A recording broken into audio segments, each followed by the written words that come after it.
I am excited to see, and I dream of seeing it more and more, of women confidently stepping in to what God has called them to do, not needing to explain.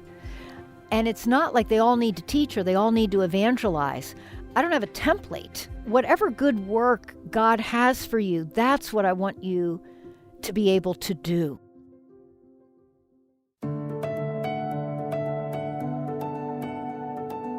You're listening to God Hears Her, a podcast for women where we explore the stunning truth that God hears you, He sees you, and He loves you because you are His. Find out how these realities free you today on God Hears Her. Welcome to God Hears Her. I'm Elisa Morgan. And I'm Erin Atkins. Have you ever felt discouraged while reading the Bible? Maybe because you felt like women weren't as prominent in the stories as the men. Well, today we're talking with my friend, Dr. Lynn Cohick, a distinguished professor of the New Testament. Dr. Lynn once felt discouraged while reading her Bible as a grad student. And since then, she has been passionately teaching the importance of women in the New Testament, as well as how God has a purpose for each of us. Let's learn more about Dr. Lynn by first asking how she became a professor of Bible teaching during this conversation on God Hears Her. I was raised by parents who probably would now identify as nominal Methodists. You know, we went to church. They kind of thought they were Christians, but it wasn't until I was in junior high and my parents were part of a United Methodist Church where the pastor really preached the gospel. And the youth pastor also really presented the richness that I began to understand who this Jesus is. And both my mom and I were saved. That would have been the language then. And my family had seen and had been taught in the United Methodist Church that women could serve in leadership.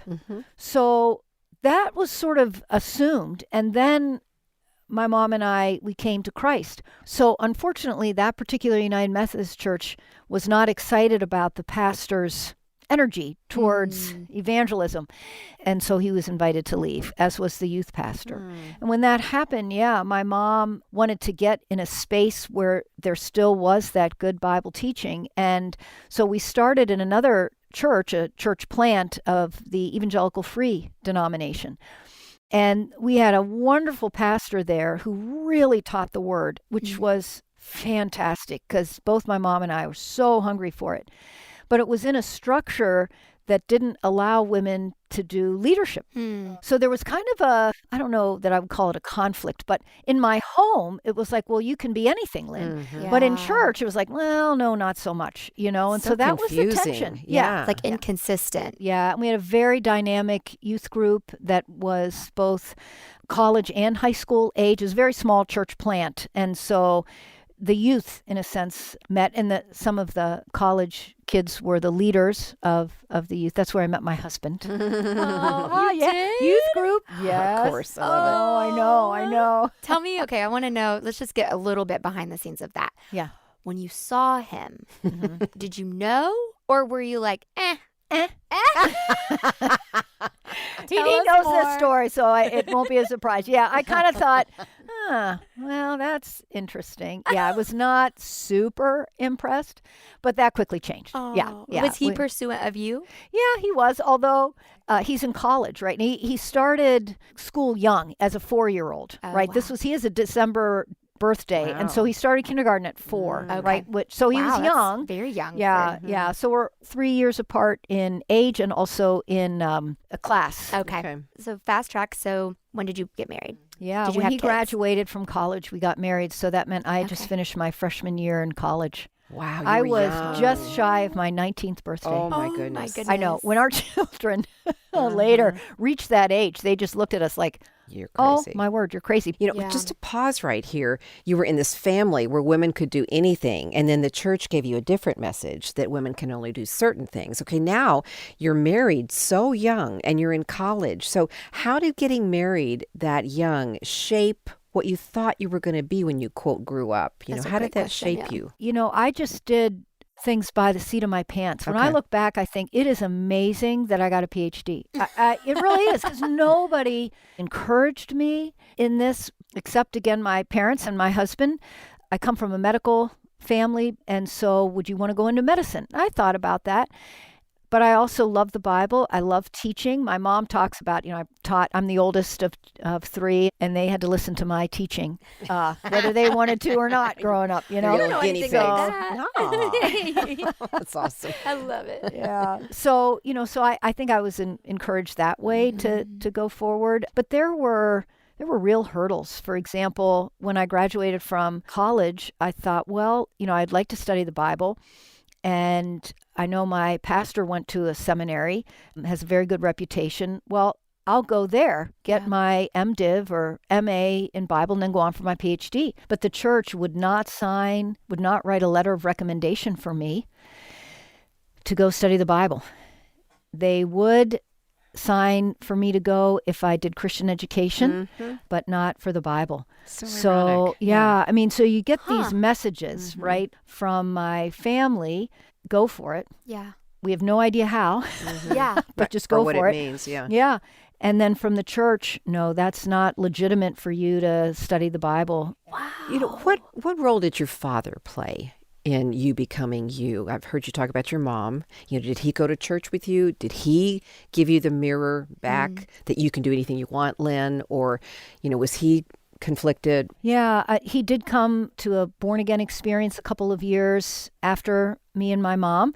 So by the time I had graduated from high school, he was also on board that way. And he didn't actively try to stop it before then.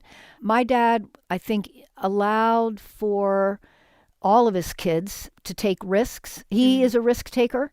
And so, or he likes entrepreneur. I'll say it that way. It's not like he jumps off mountains with no parachute, but it's, but more just, as a entrepreneur, starting things. He encouraged that. I didn't have to worry about failure in the way that some people worry about that. And I think being the firstborn, I just had the expectations that often come on a firstborn, whether it's a son or a daughter. You grew up with such a wide-eyed, possibility environment. So I would imagine when you're told you can't study, you can't go to school for learning the Bible, was so confusing. So take us to that moment when you learned that. What happened? Well, I just found another way. I love it. Did you So that might be inherited also from my father. Okay. Oh, this door's shut. I'm opening over here, like So it. there was a Yeah. determinedness Yeah. in you. So it's like, if I can't do that, then I'm going to do this. Yeah. Sometimes it was even with that kind of tone in my mind. Snarkiness. And other, saucy, did you say? Snarky. Snarky. But I like snarky and saucy. saucy. Yeah. Let's go with Spicy. saucy. Yep. I think in this particular case, because I still did want to get a degree, right? I wanted to teach. I have never felt called to be a pastor in a church. I wanted to be a teacher of the word. If I can't do seminary, that doesn't mean I couldn't go straight into my PhD. And so that's what I did, straight from undergrad to my PhD. How'd you do that? Did you get a master's? No, I started. How do you do that? Well, with a lot of errors and sleepless nights. Yeah. I had no idea what I was doing. And it was a huge leap. I finished my undergrad in 3.5 years. So that last semester, I did go to a seminary, but I was studying church history there. So I could get in. And a couple of weeks into the semester, my advisor said, you could stay and get an MA here, but it's not really going to count that much towards your PhD credit hours. You might just want to dive right into your PhD. Wow. I know, I don't know if the school loved that he just told a student to go somewhere else, but anyway, so that's what I did. But my undergrad, it prepared me in so many ways, didn't necessarily prepare me to go straight into a PhD from undergrad. So it was truly like drinking water from a fire hose. And it was, well, I have a determination, I think. I have a kind of persistent spirit. Clearly. There was also, there was also a lot of self-doubt. Can I actually do this? Over and over and over again, I wondered that quite a bit. So it was a time where I just felt like I was always the stupidest in the room. And that could have been actual fact, too. I'm just always felt so behind. But love to be part of the conversation. Just that was, I just loved it. That's what kept me going, just exploring the world of the New Testament. How did you become so interested specifically in the New Testament? I was captivated by that world. I don't find the Old Testament world, the ancient Near East, quite as exciting, as I did that first century Roman world. Was there a story that captured you in the New Testament that opened your eyes to feeling that way? There was a story that I used when I was baptized. In the adult baptism, that was what our church did, the Evangelical Free Church. It was right before I was going off to college, and we had our baptisms in a local creek. And we gave our testimony and the biblical text that we wanted to share. And I shared the story of Mary of Bethany anointing Jesus with the alabaster jar of ointment. And that story, for me, has just resonated down through the decades, really, of someone who was in the same moment as Jesus. She's the one that recognizes his passion to come. And she, in the face of ridicule by her friends, does what needs to be done through love. And so that was my hope. And then you continued to express your own pouring out of your alabaster as you really immersed yourself in the New Testament and then in women and children in the culture of the New Testament. And Lynn, you've really opened my eyes because you teach from a cultural contextual approach where when we go into passages, it's more than just the words on the page. You help us understand the context of the times and what it was like for women, what it was like for children, what the structure of society was like. How did that become so important to you? And are there a couple of big principles that you want to offer out to all the women listening here about, when we read Scripture, remember this stuff? Sure. Yeah, I would say my first semester in graduate school, there were two moments that I think really shaped. I might not have known it at the time, but they really did shape. The first was I took a class in feminism and Christianity. This would be in the mid-'80s. And I'm so surprised that that's even a class. Yeah. But it was very much second wave feminism. Okay. And the women in the class, there were about 20 students, all women. There was one other woman who identified as a Christian, I think she was Episcopalian, and then me. And then everybody else was post-Christian.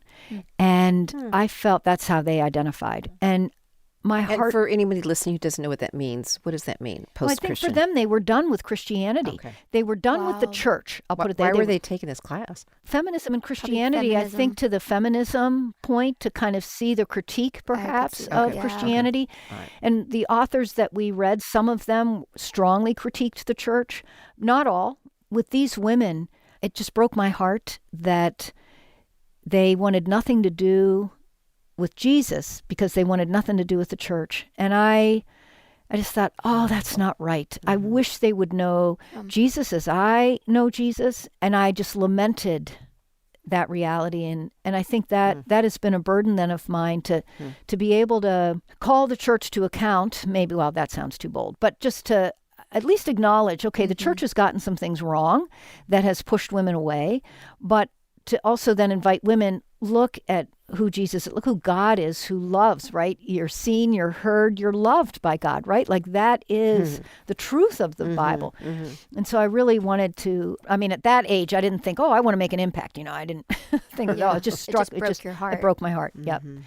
And then I traveled from Harrisburg to Philadelphia twice a week. It's 2 hours one way on the train. And I had my morning devotions on the train, and I'm reading from my translation, and everything is in the masculine pronoun, the generic masculine pronoun. And it hit me one morning. I was in 1 Corinthians. He this, he that, he this. And literally tears came to my eyes. And I just cried out, Lord, am I here?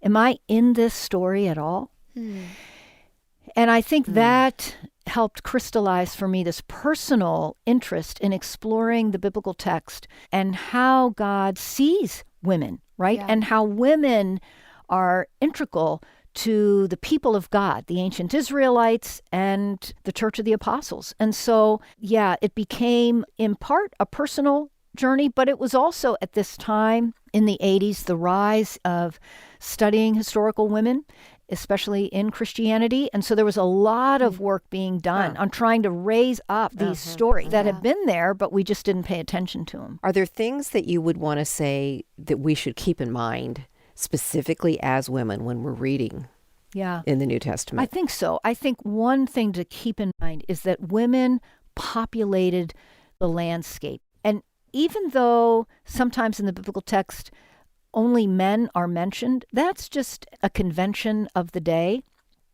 But they assume, and we should assume, because it's correct, that there are women doing all kinds of things there. Secondly, I think it's important to note that women worked, and women were shopkeepers, and they could loan money, or they had financial resources. It's not like when a woman married and any of her finances went totally to her husband. It's not Victoria, England, back then. Women had resources. So again, maybe a way to talk about this is that women had agency. Like they could choose to align with Pharisees, Jewish women, or they could align themselves with a prophet. They could make decisions. So I think of Martha, for example, who knows about the resurrection of the dead, which is a belief that the Pharisees held, but not the Sadducees. Well, where did she learn that? Why does she have that commitment? Did her brother Lazarus also have that? Was it a family commitment or not? It's like that women could learn and could have opinions and could exercise agency and could make financial decisions. And so we have Mary Magdalene, who had finances and contributed those to Jesus's ministry. Yeah, so you just have women being very active, and I don't think we often see that. We see it especially in the book of Acts and in Paul's letters as he'll write to a Lydia or a Dorcas or describe these different ministries, Phoebe, etc. But Jesus' ministry was revolutionary to women in that he did include them. I mean, we don't see them in the 12 disciples, but we do see them, as you're referencing, in Luke chapter 8, where Mary Magdalene and others supported him and his ministry out of their own means. And also Mary sitting at his feet and learning from him. I mean, there's some different things, Martha, as you're referencing, but I love the backdrop that you're expressing, that women were active and they were everywhere, but it was convention for everything to be put in the mail. How did Jesus shape the opportunities and the value of women? Yeah, I think his ministry happening a lot in Galilee, where you're just a day journey or less between towns, allowed for both men and women to travel with Jesus. Now, the women are not going to sleep in the fields with the men, disciples, and Jesus, right? Like propriety would just not allow that. But this is a mainly Jewish area up in Galilee. Everybody knows everybody. And so for a woman to come into a town or a group of women, they would be shown hospitality. That was a very high value back then. And they're following this teacher, this healer. So they could have easily been cared for.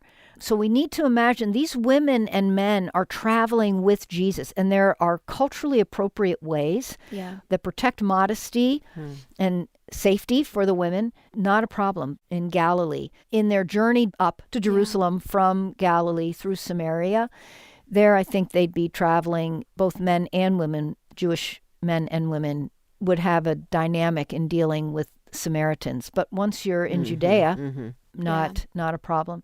You know, you mentioned about the 12 apostles, that among them are not women. And that is true, but I think the point of those 12 is the new Israel. So you have the 12 tribes and the promise of God to bring back the 12 tribes in, I would say, more of a symbolic way. You know, so that 12 was very important. The number 12. They were all Jewish men as well, which, again, it's very much a part of Jesus the Messiah fulfilling the promises of bringing all Israel back from exile. And so I don't think the argument that somehow there weren't women in that 12 is at all pertinent to a question of leadership, because the 12 apostles are really representative of this new people of God that's established by the Messiah. That's why they pick a new person at the beginning of Acts. That's why even earlier in the first chapter of Acts, the disciples asked Jesus, is it now that you will restore the kingdom to Israel? Right? And so it's all about Israel, the end times. Yeah. Is that happening now? Yeah. To a woman that's listening right now, what is something that she can find comfort in hearing what all of what you're sharing right now about women in the New Testament? How can they apply that currently? And what does that say about who Jesus is in their life right now? And so much of it is, where are they? Yeah. You know, and of course the Holy Spirit knows that, right? So I think for some women, maybe they've been selling themselves short, right? Maybe they've made some excuses. Well, you know, God would never really ask me to do that. And I think, oh, hold on. You know, you've got a Lydia who in Acts 16 opens her home, and her very guests are then beaten and jailed. She won't expect justice from the city rulers necessarily. That's, I think, why Paul visits her before he leaves, to kind of say, hey, look, people, she took care of me. She's my friend. You all know I'm a Roman citizen. Don't harass her. Yeah. But she took a risk in that, right? So there might be some women, God is prompting them, I need you to take this risk. I'm here for you. But then there are probably other women who have just gone through such a hard time, a difficult time, and Jesus wants to say to you, I'm here. Yeah. Just be with me. I see you. Yeah. In the story of the Samaritan woman, John 4, it's often taught that she was a sinful woman, which is not the case. But Jesus, in his response to her, treats her seriously as a theologian. She asks theological questions. You know, are you greater than Jacob, who's well? You know, I mean, that's a theological question. And she's asking a Jew. She already shows her curiosity, her willingness to go outside of a comfort zone. And Jesus doesn't treat her as like, oh, you silly woman asking these questions. It's like he embraces her interest and her questions. She really becomes one of the first evangelists. She is. She goes back to her town and tells everybody, this is a man who knows everything about me. And the stuff that he knows, like that she had 5 husbands, I'm unaware of any other figure at this time that would have had that. When the one you're with now is not your husband. When we do have a figure who was a close friend of Augustus, Caesar Augustus, his name is Agrippa. When he died, he was married to his 5th wife. 2 had died and 2 he had divorced. But otherwise, we don't know any of that. So clearly, Jesus displayed his prophetic understanding of her. It's not a judgment statement. It's a prophetic statement. He reveals he wasn't himself guessing. through it. Yeah. He wasn't guessing and he landed on 5, right? He was, you know, he knew. And that's what she describes. And the town people believe her. That's my dream, is that women would be believed, that they would be taken seriously, that they think theologically, and that then when they have an insight or they meet Jesus, their friends, the townspeople, would believe them. She must have been a person of such trustworthiness that when they heard, they believed, because they did. It's because they later say, you know, now we believe in a sense even more. We first believed because of your testimony, but now we believe even more. And do you know, the whole time this is happening, his other disciples are buying food in the town, and they aren't talking about Jesus to anybody. So fascinating. What a comparison. Wow. So you're talking about how you long for women to take the risk that God's inviting them to, and then you're longing for women who've been wounded or misunderstood or not known to know how deeply Jesus does know them. And then I heard you, Lynn, say, that's my dream. That's my dream. And you got super impassioned there. Tell us about your dream. You know, because you still have a lot of years left, God willing, and you're shifting positions as God calls you to different roles. And what is your dream for women? What do you want to see God really accomplish as you pray to him in the morning and cry out to him, please do this? What does that look like for you? I am excited to see, and I dream of seeing it more and more, of women confidently stepping in to what God has called them to do, not needing to explain. And it's not like they all need to teach or they all need to evangelize. I don't have a template. Whatever good work God has for you, that's what I want you to be able to do. And it may look very traditional. Fine. You know, if that's where God has you and has gifted you, because that's where you'll have the impact for the kingdom that God hopes for you to have. And it makes all the things that you do have eternal value because they're in sync with, in line with what God has called you to do. So I want that kind of freedom, that women just feel a sense like all of this is for me. Where do you want me, God? And I would pray that there would be more and more men who would come alongside and encourage, like my father, my husband, celebrate with me when things go well and cry with me when things don't, or say, okay, pick yourself up, new day, let's go. So part of how I feel I fit into all of that is continuing to understand the biblical text better myself and then be able to communicate that truth. So many times people say to me, I never knew that. Why didn't I know that? And, and it's right there in the Bible that we've had for 2,000 years. Why didn't I know that? So I hope to hear that less and less. I hope that more and more people learn those stories in the global church. I think it's going to be increasingly important that Christians work together for the sake of the world as the world continues to fracture. And I don't want us to get sidelined on, well, is she allowed to do this? Or what should we call her? Because, we can't call her that in case it sounds like this and blah, blah, and we fuss a lot in my mind. We fuss a lot on that when, sort of we're fiddling while Rome burns, and I think, no, let's focus on a world that needs Jesus. I love how you want women to know that sometimes they have to take a risk, that they're qualified, that they have a voice. Would you define, in your words, what purpose is and how God sees purpose? I would say purpose is faithfulness. I come to that, I think of in 1 Corinthians chapter 4, where Paul asks the Corinthians, don't judge me. He said, I don't even judge myself. Doesn't make me innocent, but I just try to be faithful, and God will take care of the growth.